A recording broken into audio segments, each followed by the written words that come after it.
ఆందోళన, మానసిక సమస్యలు, నియంత్రణ లోపాలు, ఆబ్సెసివ్ కాంప్లిసివ్ డిజార్డర్, ఆత్మహత్య తలంపు, జ్ఞాపక శక్తి లోపించుట, నిద్ర లేకపోవడం లేక అతిగా నిద్రపోవడం వంటి సైక్రియాటిక్ సమస్యలకు అనుభవజ్ఞులైన వైద్యులచే వైద్య సేవలు అందిస్తున్న అతి పెద్ద నెట్వర్క్ కలిగిన multi speciality hospital Andhra hospitals, Bendapudi వారి వీధి, ఆర్ఆర్పేట, ఏలూరు. 408812 222272.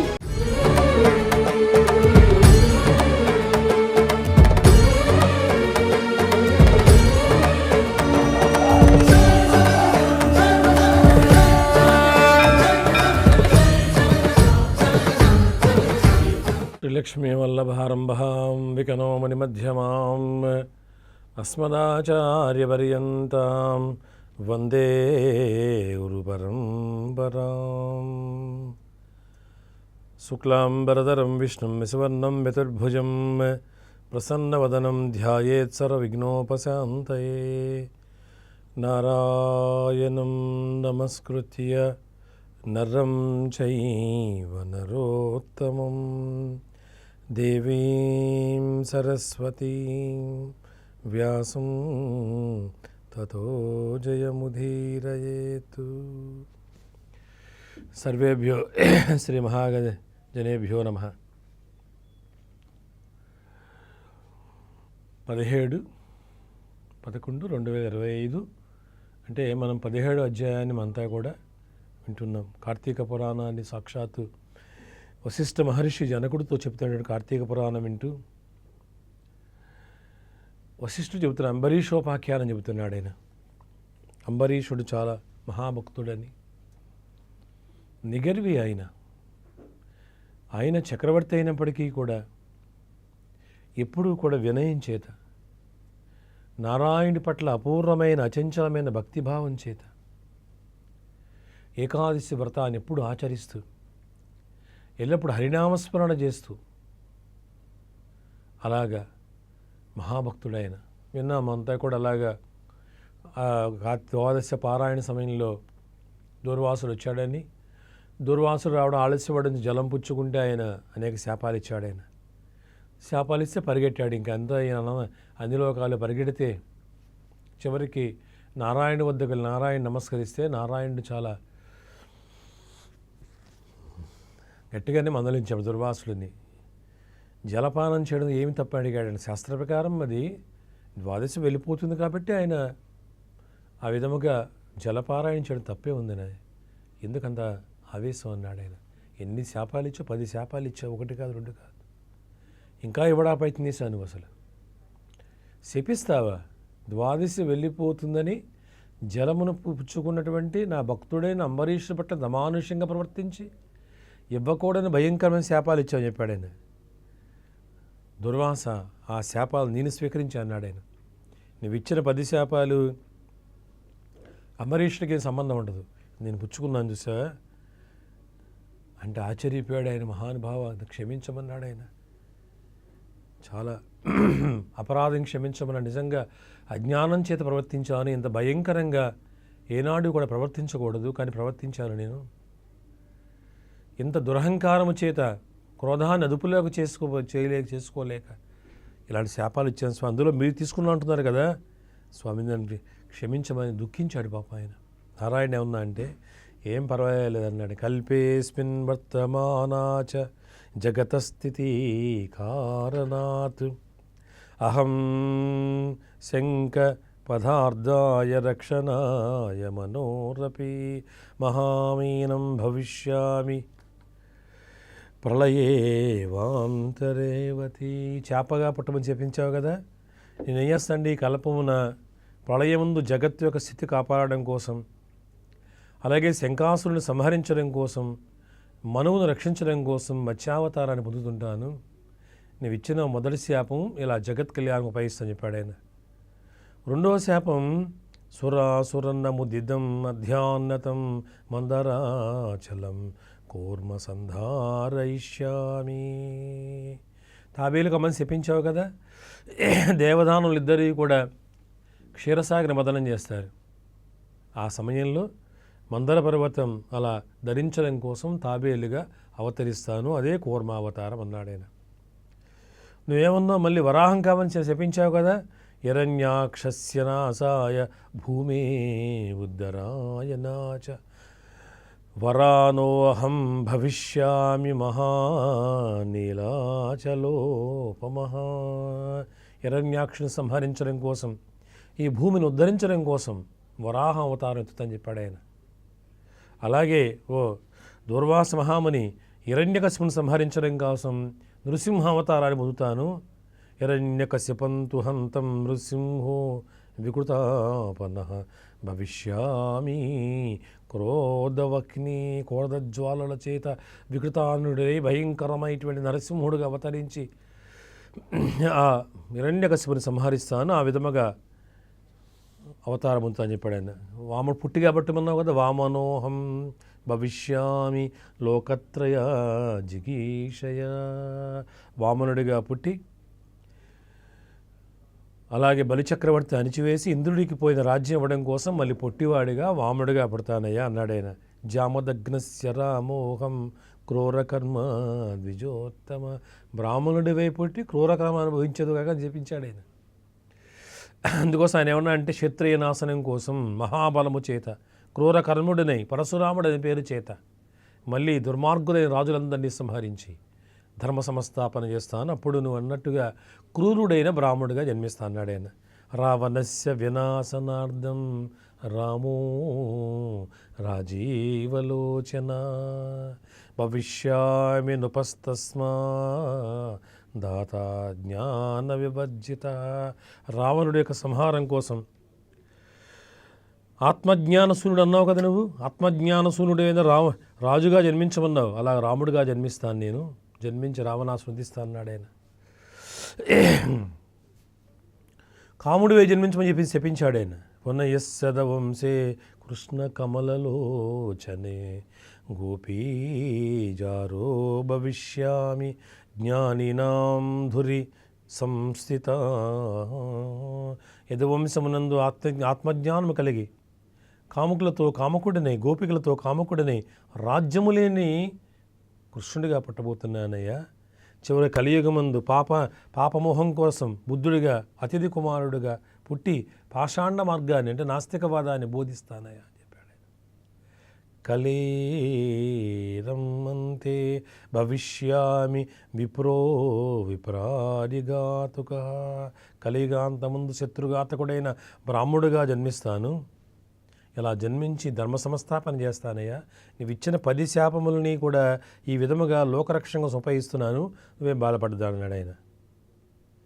ఇది విన్నవారికి నీకు ఏం కాదు చెప్పాడు. ఎవరైతే ఇది వింటారో అందరికీ కూడా పాతక నాశం కలుగుతుంది. దశావతారముల యొక్క విశిష్టత ఉండడం చేత అందరూ పాపాలు పోతాయా, అంత గొప్పదని చెప్పాడు ఆయన. ఆయన చాలా ఆశ్చర్యచకితుడు. దుర్వాస అంబరీష్ ఇచ్చిన శాపములన్నింటినీ కూడా స్వీకరిస్తున్నాను నేను, నాకు చాలా సంతోషంగా కూడా ఉన్నది. ఈ శాపాల వల్ల నాకేం కష్టం లేదు, నువ్వేం దుఃఖించొద్దు. నీ వచనం వేదతుల్యము కాబట్టి బ్రాహ్మణ మర్యాదకి భంగం కలిగించకుండా ఈ విధముగా నేను నీ శాపాలు అంగీకరిస్తున్నా అని చెప్పాడు ఆయన. అంతేకాకుండా ఈ విధముగా క్రోధము చేత ఉండాలి. బ్రాహ్మణోత్తముడు ఇప్పుడు క్రోధాన్ని పొందరాదు. ఇప్పుడు ఎంతగా దుఃఖిస్తున్నావు చూడు. నీ క్రోధము చేత శాపములు, అనేక దురవస్థలు, అనేక ఇబ్బందులు, చివరికి నువ్వు కూడా దుఃఖాన్ని పొందావు కదా, చింతిస్తున్నావు, ఏం ప్రయోజనం అది? కాబట్టి ఈ విధముగా ప్రవర్తించాలి ఇప్పుడు అన్నాడు ఆయన. సుదర్శనుడు ఉన్నాడు చూసావా, క్రోధాగ్ని జ్వాలల చేత ఈ విధముగా నేను సంహరించాలని వెంటబడ్డాడు చూసావు కదా చేసిన పనికి. రాజు అంటే ఎంత అంటే రాజుని ఏనాడు కూడా తొందరపడి శపించకూడదు చెప్పాడు ఆయన. నారాయణ గొప్ప విషయం చెప్పాడు ఇక్కడ. రాజు ధర్మాత్ముడు, అంబరీషుడు పరమధర్మాత్ముడు ఆయన. ఆయన్ని భ్రష్టుడిగా మారిస్తే నీకేమొస్తుంది? రాజ్యమంతా భ్రష్టత్వం పొందుతుంది, ధర్మ వినాశనం కలుగుతుంది.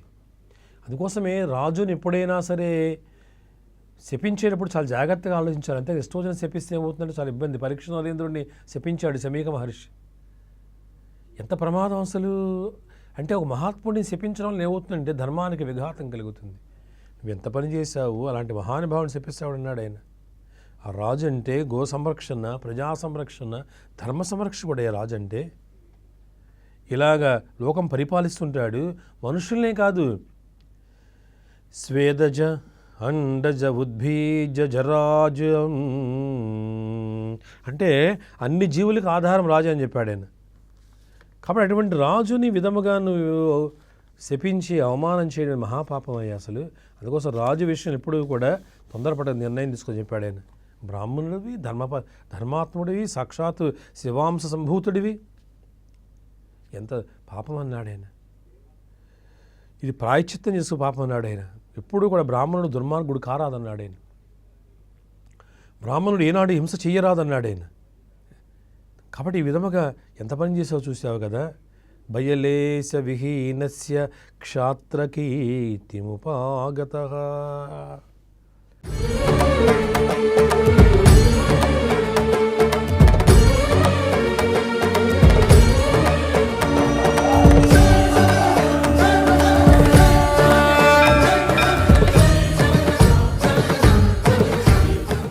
ఈ విధముగా క్షత్రియులను ఎప్పుడూ కూడా తొందరపడి శపించరాదు, అలా తొందరపడి చంపరాదు. అది బ్రహ్మహత్య మహాపాతకం అన్నాడైన. కవన దుర్వాస ప్రాణహాని జరిగినప్పుడు తప్ప, అప్పుడు తప్ప ఏనాడు కూడా వారి మీద ఏనాడు కూడా వారి ఇబ్బంది పెట్టకూడదు అని చెప్పి ఆయన మందలించాడు ఆయన. దుర్వాస అంబరీషుడు చాలా దుఃఖంతో ఉన్నాడు, చాలా బాధపడుతున్నాడు ఆయన. కాబట్టి ఇప్పటికే నువ్వు వెళ్ళి రాజుతో మాట్లాడి ఆయన కుశలములు తెలుసుకుని ఆయనకు ఆనందం కలిగించవా అన్నాడు ఆయన. విష్ణువు చెప్పిన మాట విని దుర్వాసుడు పశ్చాత్తాపాన్ని పొందే అంటే పశ్చాత్తప్తుడై చక్రం వెనకాల ఉంది. ఈయన బయలుదేరి మళ్ళీ వచ్చారన్నమాట. ఇలా వచ్చి సూర్యకాంతితో ప్రకాశిస్తున్నటువంటి ఆ దుర్వాసుడు వెనకాల మరొక కోటి సూర్య సమ ప్రభావం అయితే ప్రకాశమైనటువంటి ఆ సుదర్శనుడు ఎదురొస్తుండే దుర్వాసుడు చూశాడు, ఆనందించి పరవశించాడు. ఆహా, ఋషికి ఏం కాదు, దుర్వాసుడికి ఏం కాదు, ఆనందించాడు. అది అంబరీషుడు ఏమన్నా అంటే ఎంత గొప్ప మహానుభావుడు కదా ఆయన, లోకహితం కోసం ఎన్ని ఇబ్బందులు పడ్డాడు, నా కోసం ఇంత బాధపడ్డాడు కదా అని చెప్పి చాలా దుఃఖించాడు ఆయన. తమాయాంతం సమాలోక్య మునిం భాస్కర తేజసం అంబరీషో నరపతి నమస్కత్యేదబ్రవీతు. గబగబా లేచి వచ్చాడు చెప్పాడు ఆయన. దుర్వాసను చూడగానే గబగబా లేచి వచ్చి ఆయన కాళ్ళ మీద పడి నమస్కరించి, మహానుభావ నా అపరాధం క్షమించను, నా వల్ల కదా ఇన్ని కష్టములు వచ్చాయి మీకు, నన్ను అపరాధం క్షమించని మహానుభావ అన్నాడు ఆయన.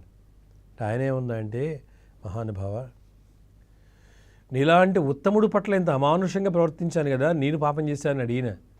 దుర్వాసుడు ఏమన్నాడు, నన్ను క్షమించమన్నాడు ఆయన. స్వామి క్షమ్యత మధ్యవో చక్ర హంతుమార్తం వచ నచర్హసి. నేను క్షమార్హుడు కాదన్నాడు పాప ఆయన. క్షమార్హుడిని కాదు, నీలాంటి సత్యనిరతుడిని, ధర్మాత్ముడిని, అసలు ఆ హింసనే పదంలో ఎప్పుడే అహింసాపడేటువంటి మహానుభావుడు నువ్వు ఎప్పుడూ కూడా ఏనాడు ఎవరికి అసలు ఇంత కించెత్తు అపకారం చేయని మహానుభావుడివి, అపకారికి కూడా ఉపకారం చేసే నీలాంటి మహాత్ముడిని నేను అనవసరంగా తొందరపడి అనేక శాపాలు అనేక ఇబ్బందులు పెట్టానయ్యా, నన్ను క్షమించమన్నాడు ఆయన. బ్రహ్మహత్య నిజానికి నేను అసలు ఇంత చేసిన పాపం సామాన్యమైంది కాదు, ఇటువంటి పాపానికి ప్రాయశ్చిత్తం లేదన్నాడు ఆయన. నన్ను క్షమించని మహానుభావ అన్నాడు ఆయన. ఇలాగ అనవసరంగా మిమ్మల్ని దండించాను, ప్రయత్నం చేసి చెప్పాడు ఆయన. అంటే అప్పుడు చక్రాన్ని నమస్కరించాడు. అంబరీష్ నమస్కరించి, ఓ చక్రమా నన్ను మన్నించుము. అంబరీషుడు నా అతిథి కదా, ఆర్తుతో ఉన్నాడు, మహాత్ముడైన శివాంశ సంభూతుడైన, కాబట్టి శరణాగతుడే ఉన్నాడు ఆయన. అటువంటి వాడిని మనం ఏం చేయకూడదు. ఎప్పుడైనా శరణాగతుడే ఉన్నవాడిని ఎప్పుడు కూడా మన ఏనాడు కూడా హింసించరాదు, ఇబ్బంది పెట్టరాదు. కాబట్టి రక్షించాలి, అది ధర్మం అని చెప్పేది మాట. ఆయన ఏమన్నాడు, ధర్మం అది ధర్మ త్రాహీతి వాదినాం మాం చ బ్రాహ్మణం శరణాగతి చేత మీరు తప్ప నాకు ఎవ్వరూ లేరు, రక్షించండి మహాప్రభో. మహానుభావాన్ని ఎవరు అడిగితే తప్పని రక్షించాలి. మనం కూడా చూడండి, పరమాత్మను ఏం చేస్తాం, నమస్కరిస్తుంటాం. స్వామి అన్యథా శరణం నాస్తి త్వమేవ శరణం మమ. స్వామి నువ్వు తప్పన రక్షించాడు ఎవడు లేడు, అన్యదా ఇంకా వేరేం లేదు, ఇంకా నీవే దిక్కు నాకు, పరంధామ నారాయణ కేశవ అన్నీ ఇచ్చేవాడు, నువ్వు రక్షించేవాడిని పరంధామ. ఎల్లప్పుడూ కూడా నీ మీద అపూర్వమైన భక్తి ప్రపత్తులు చదివి స్మరించే మహద్భాగ్యాన్ని కలిగించు. ఏనాడు కూడా నీ పాదములు మర్చిపోకుండా, నీ పాదముల భక్తి, నీ పాద కమల సేవయు నీ పాదార్చుకులతోడి నీయము నితాంతాపారభూతదయన్ తాపసమందార నాకు దయచేయగవలదే. ఎప్పుడు పరంధామ, ఎప్పుడు ఎల్లప్పుడూ కూడా నన్ను నేను మర్చిపోయే సమయంలో కూడా, నేను నా స్థితి లేనప్పుడు కూడా, నేనెప్పుడూ కూడా ఈ ప్రపంచంలో అన్నీ మర్చిపోయినా కానీ స్వామి నిన్ను మరవకూడదు. ఎప్పుడూ కూడా ఎంత కష్టం వచ్చినా సరే, ఎన్ని ఇబ్బందులు వచ్చినా సరే, నేను శరీరాన్ని మర్చిపోయినా సరే, మృత్యువే సమీపిస్తున్న సమయంలో కూడా నారాయణ ఎప్పుడు కూడా నేను మర్చిపోకూడదు. నువ్వు ఎప్పుడు నా గుర్తుకు రావాలి. నీ దివ్యమంగళ విగ్రహ సందర్శనం కావాలి. నాకు దర్శించి పరవశించి పరమాంధభర్తుడి నీ నామస్మరణ చేస్తూ నారాయణం శ్రీమన్నారాయణం ఆదినారాయణం వెంకటనారాయణం అని నిరంతరం నేను స్మరించాలి స్వామి. ఎప్పుడూ కూడా నన్ను నేను మర్చిపోయే సమయంలో కూడా నిన్ను మాత్రం ఎప్పుడు మర్చిపోయేటువంటి వరాన్ని ఇవ్వాలి స్వామి అని అంత గొప్పవాడు మాట. ఈయన మహాభక్తులది. అంబరీషుడు ఎంత గొప్పవాడు చూసావుగా జనక మహారాజా. ఏకాది వస్తాన అత్యంత భక్తి ప్రపత్తులు ఆచరించాడు. పరమధర్మాత్ముడు ఆయన. అన్నీ ఆలోచించే జలపానం చేసే అధర్మం చేయదు అసలు ఆయన. అప్పటికీ పశ్చాత్తాపడ్డాడు, కాళ్ళ మీద పడ్డాడు, నమస్కరించాడు. ఏనాడు కించెత్ అహంకారం కూడా అనేటువంటి మహానుభావుడు ఆయన. అటువంటి ఉత్తముడు ఆయన, సర్వోత్తముడు ఆయన. అటువంటి సర్వోత్తముడైన అంబరీషుడిని ఈ విధముగా శపించడం అతి దారుణం, అమానుష్యం అన్నాడు ఆయన. అందుకోసం క్రోధోద్భవతి సమోహాత్ స్మృతి విభ్రమ స్మృతిభ్రంశో బుద్ధినాశయ బుద్ధినాశ ప్రణశ్యతి. క్రోధం ఎంత ప్రమాదం. దుర్వాసుడు లాంటి మహానుభావుడి క్రోధోద్భవతి సమ్మోహ, క్రోధం వల్ల వస్తున్న సమ్మోహం వచ్చేస్తుందన్నమాట. ఒక తెలియని స్థితి వెళ్ళిపోతాడు. తనని మర్చిపోతుంటాడు. ఏం చేస్తున్నాడా, ధర్మమా అధర్మమా పాపమా అన్యాయమని విషయం మర్చిపోతాడు. సమోహాత్ స్మృతి విభ్రమ, స్మృతి విభ్రమం కలుగుతుంది. స్మృతి భ్రంశో బుద్ధినాశయ, స్మృతి భ్రంశం ఏమవుతుందంటే బుద్ధి నశించిపోతుందన్నమాట. అంటే ఏ పని చేస్తున్నాను ఏమిటని విషయం మర్చిపోయి తద్వారా మానవుడు ఏం చేస్తుంటాడంటే బుద్ధినాశ ప్రణశ్యతి. క్రోధం వల్ల ఇన్ని ప్రమాదాలు ఉన్నాయి. అంత ఒక క్రోధం ఉంటే చాలు మానవుడు నశించిపోతాడు చెప్పాడు ఆయన. ఒకటి కాదు, ఒక క్రోధం ఉంటే చాలు, ఇంకేం అక్కర్లా. మనం ఏం చేయక్కర్లే కదా వాడు బాగా కోపం ఉందండి చాలు, ఇంకంతకంటే ఎవడేం చేయక్కర్లా. తన కోపమే తన శత్రువు కదా, తన కోపమే తన శత్రువు. కాబట్టి కోపం ఉంటే ఇంకెవడ శత్రువు అక్కర్లే వాడికి. ఆ కోపము చేతనే వాడు నశించిపోతుంటాడు. కాబట్టి మహాత్మా క్షమించమన్నాడు. ఇంత గొప్పవాడివి కదా, నీలాంటి మహానుభావుడి విధంగా నేను ఇలా విధంగా బాధ పెట్టాను కదా. ఏవం వద మునిం రాజా బహుభ్యాం పరిషస్వజే పశ్చాత్తాం పృష్ఠతః కృత్వా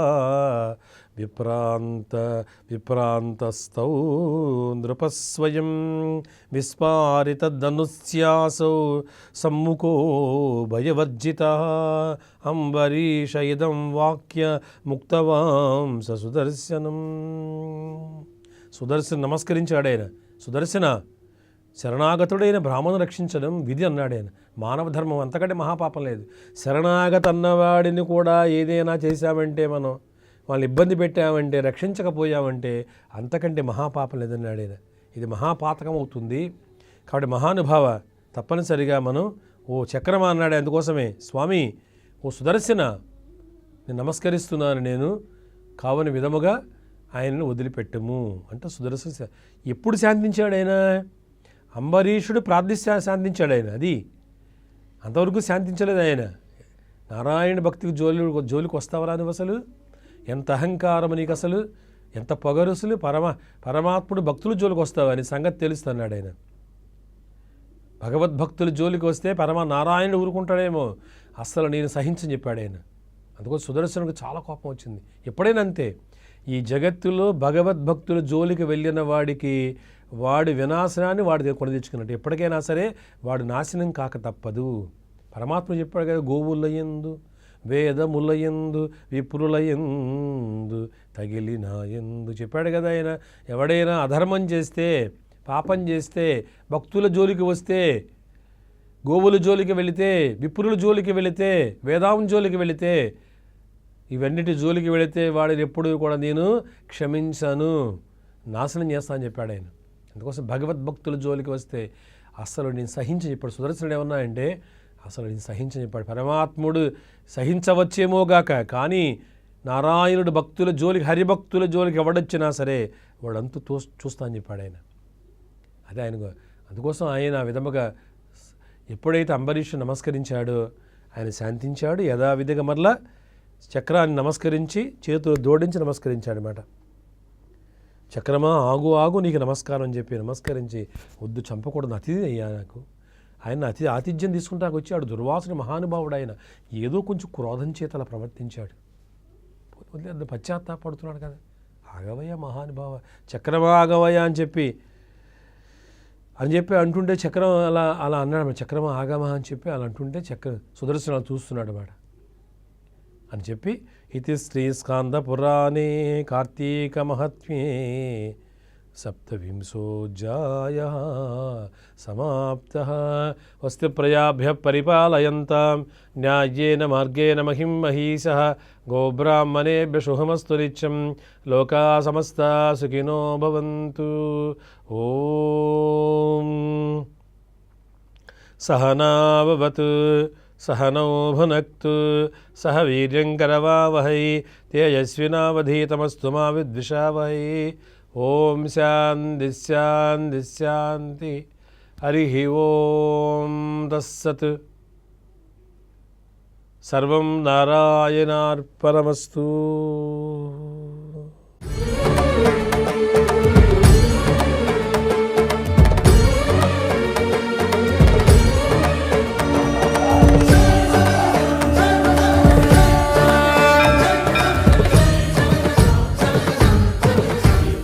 ఆందోళన, మానసిక సమస్యలు, నియంత్రణ లోపాలు, ఆబ్సెసివ్ కాంప్లిసివ్ డిజార్డర్, ఆత్మహత్య తలంపు, జ్ఞాపక శక్తి లోపించుట, నిద్ర లేకపోవడం లేక అతిగా నిద్రపోవడం వంటి సైక్రియాటిక్ సమస్యలకు అనుభవజ్ఞులైన వైద్యులచే వైద్య సేవలు అందిస్తున్న అతి పెద్ద నెట్వర్క్ కలిగిన multi speciality hospital Andhra hospitals, Bendapudi వారి వీధి, ఆర్ఆర్ పేట, ఏలూరు. 408812222272.